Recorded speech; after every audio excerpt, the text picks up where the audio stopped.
These pastel de natas, popularly called Portuguese custard tarts, are an absolute delight. Hi, you're watching Plating It with Wendy, where I share with you recipes which impress with ease. These buttery, flaky pastry tarts filled with a silky smooth custard are going to be your favorite sweet treat. So now let's get started. I've got a lot of requests on how to make puff pastry. So today, instead of using store-bought puff pastry, let's make it at home. We're going to be using the lamination method here, and for that we're going in with 80 grams of firm butter.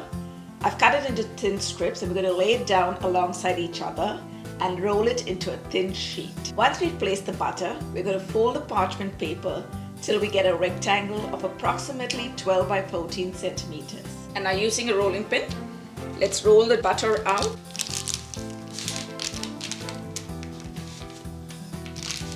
The paper is just acting as a guide so that we get an even layer of the butter. After rolling the butter into an even sheet, it's time to put it into the refrigerator to set while we knead the dough. To make the pastry dough, we're going to go in with 150 grams of all-purpose flour, which is approximately 1 cup.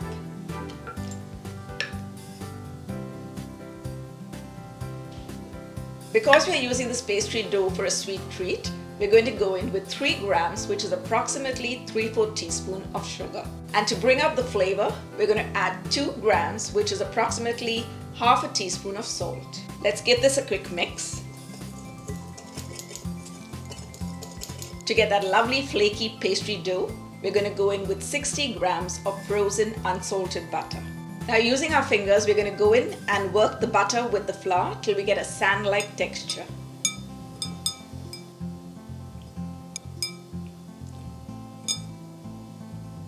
Once the dough becomes nice and sand-like, you're going to stop. Because this puff pastry is going to be used for making a sweet treat, I like to add half a teaspoon of vanilla. This is absolutely optional. And we're going to bring the dough together with some ice cold water. You'll notice that I've got some ice cubes in the water to keep it nice and chill. I'm just going to add some water, a little at a time. And we're gently going to bring the dough together. We'll add some more water.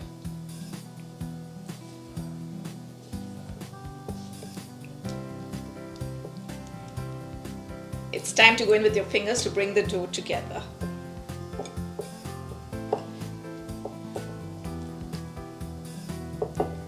I've used around, I think, 60 ml of water. Just a gentle knead to bring it all together. I think that's just right. We're going to just place the dough in a plastic wrap and refrigerate it for about half an hour so that the butter gets a chance to firm up. Now that the dough is firmed up, let's roll it out and start laminating the butter. Just going to take it out of the plastic wrap. Just dusting a little flour. I'm just going to give it a few turns before we start rolling it out. We're going to roll it out, not too thin, because we want to put the butter that we had flattened earlier, and that's the first step in the process.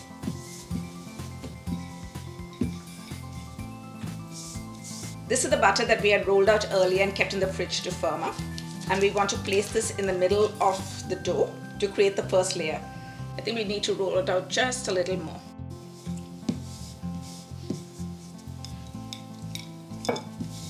We're now going to place the firmed up butter onto the rolled out pastry sheet. Make sure the butter is not frozen because otherwise it's going to crack when rolling. We're going to take this side and flip it over to cover the butter. Seal it nicely on all sides. We're going to place this back in the refrigerator for about 30 minutes so that it gets a chance to firm up. The dough has got a chance to firm up. Now we're going to roll it out and create some layers. Once again, we're going to give a gentle sprinkle of the all-purpose flour on the work surface. Just a gentle sprinkle of the all-purpose flour on the top too. And notice when I place the dough down, I put the seam side on the top.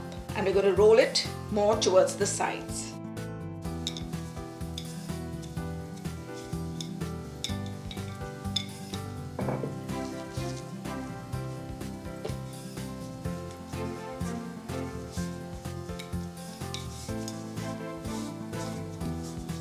Now we're going to take one side of the dough and bring it to the center. And I'm using a pastry brush to brush out all the all-purpose flour that may be stuck on it. I'm going to take the other side and bring that to the center too. And we're gently going to brush out all the excess all-purpose flour. Now we're going to take one side and fold it over the other. We're going to pop this into the refrigerator for another 30 minutes so that it gets a chance to firm up. The dough has firmed up once again, and now we're going to roll it out and create another layer. Light dusting of the all-purpose flour again. Once again, you'll notice that I've kept the seam side on the top. Maintain that rectangular shape when rolling it out.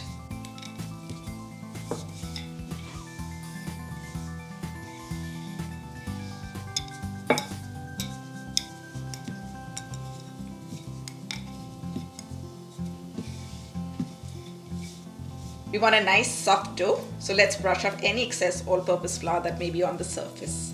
Now we're going to take one side and flip it over 2/3 and take the other side and flip it over to cover it up. Now once again, we're going to dust off the excess all-purpose flour. Notice that every time we're trying to maintain a rectangular shape to the dough. Now we're going to put this into a plastic wrap and refrigerate it again for another 30 minutes. Let's go. Okay, the dough has now firmed up, so we're going to give it one more roll. Gentle dusting of the all-purpose flour once again. Just a light sprinkle on the top too. And now we're going to roll out the dough, maintaining the rectangular shape. We're going to give it an indent on both sides. This helps to roll it out evenly.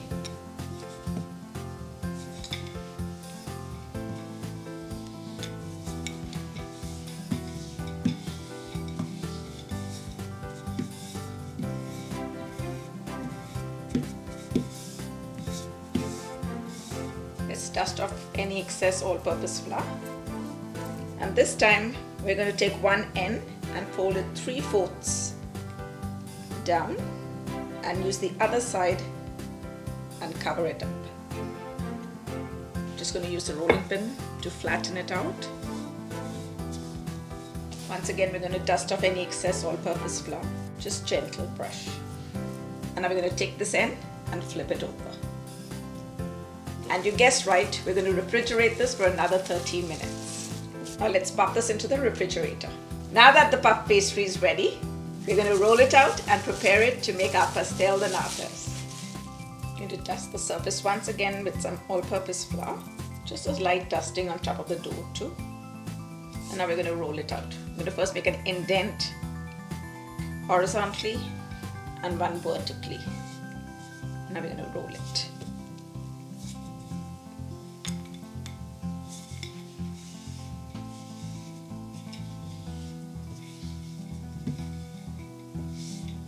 Occasionally lift it up to make sure that it's not sticking to the bottom.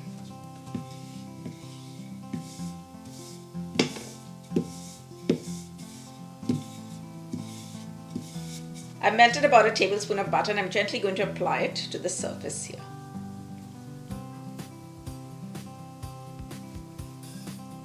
We're going to be rolling up the dough, so this is going to help to make it stick nicely. To make it easier to roll, I'm going to cut it into half and roll one side at a time. I'm going to take one end and tightly roll it up.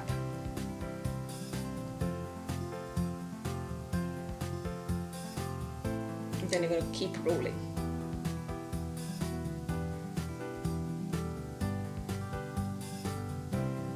I'm going to do the same thing with the second one.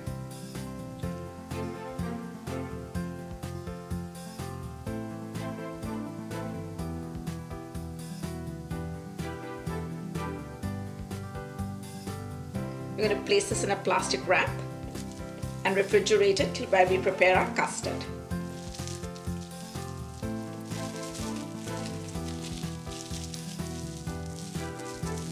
To make the custard, we're going to go in with 135 grams of white granulated sugar, which is approximately 2/3 cup. And we're going to dissolve it in 50 ml of water, which is approximately 1/4 cup. For some traditional flavors, we're going to pop in a cinnamon stick and some lemon peels. Now let's go over to the stove and get this going. We're going to give it a gentle stir, and on a medium heat, we're going to allow the sugar to melt. Once it starts bubbling and reaches a temperature of 220 degrees Fahrenheit, we're going to take it off the heat. In another pot, we're going to add 30 grams of all-purpose flour, which is approximately 1/4 cup. And to that we're going to add 1/4 teaspoon of salt. Let's give that a quick whisk. And we're going to combine it with 240 ml of whole milk, which is approximately 1 cup. Just putting a little at a time first. It's going to avoid any lumps being created.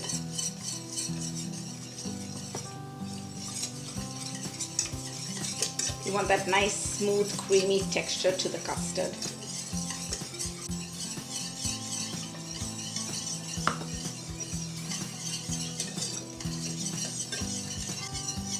I'm going to go in with all the milk now.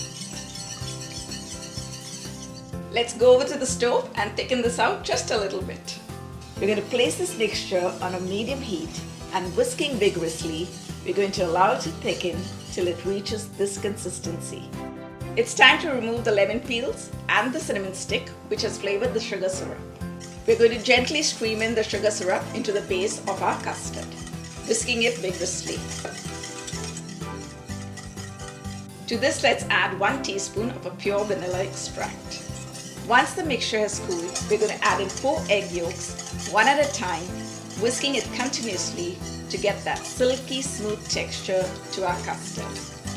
If you find your custard has some lumps in it, straining it through a sieve to remove the lumps would be a good idea. Now that we've got a nice creamy texture to the custard, we're going to set it aside to cool while we prepare the tarts. Our dough has firmed up nicely while we made the custard. Now we're going to cut it into about 2 centimeters bits and place them in our little trays that we have. Can you see those lovely layers that we have created? That's what's going to give us that nice flaky crust. I'm going to place these cutout bits into the tart shells. And if you want to know from where I got the tart shells, I'm going to leave a link in the description box below. If you want, you could even use a cupcake tray to make the tarts. And we're going to give a gentle press into the center of the dough, and we're going to spread it around the mold.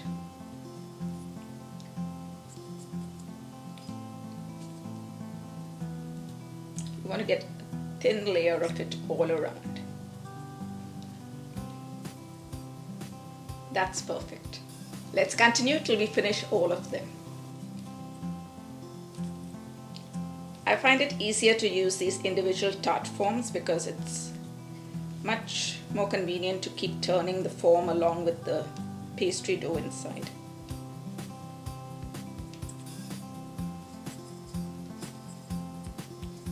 Keep pressing it in the corner and pressing it up the sides. We were able to cover 12 tarts with the dough, and now we're going to pop this into the refrigerator for about 10 minutes while we preheat our oven to 450 degrees Fahrenheit. I transfer the custard filling into the jug so that it's easy to pour it into the tarts. Now that the tarts are nice and chilled and our oven is preheated, let's pour the custard in. Let's place these in the oven and bake them for approximately 20 minutes till we get that nice blistering look on the top. Wow, look at those beauties. We're going to leave them in the tart forms till they settle down and cool a little bit before we enjoy them. Now that they've cooled down, we're going to remove them from the mold and plate them.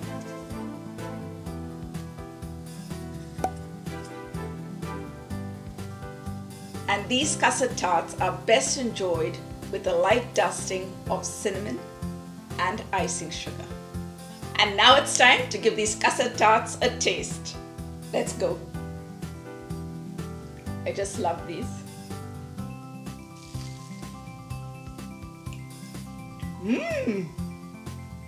Hey, and before I go to enjoy the rest, if you enjoy my videos and love my recipes but haven't subscribed already, subscribe, and if you hit on that bell icon, you'll be notified every time I upload a new video.